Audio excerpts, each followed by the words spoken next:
दोन मात्रे असणारे शब्द.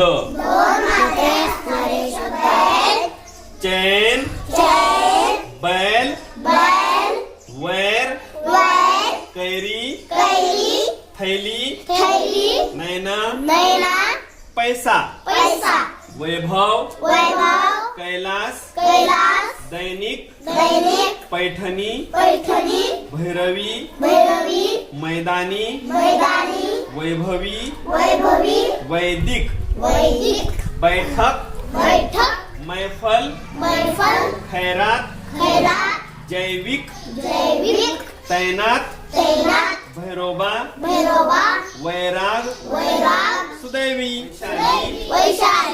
शैनाज, शैलेश, सैतान, सैनिक, हैबत, कैकेयी, कैद खाना, खैरनार, गैरसमज, गैरहजर, थैथयाट, बैलगाडी, वैज्ञानिक, वैमानिक. शब्द व्यवस्थित माझ्या पाठीमागून ऐकून स्पष्ट म्हणायचे आणि तसाच त्याचा सराव व्यवस्थित करायचा आणि हे लिहून काढायचे. आले लक्षात? ओके.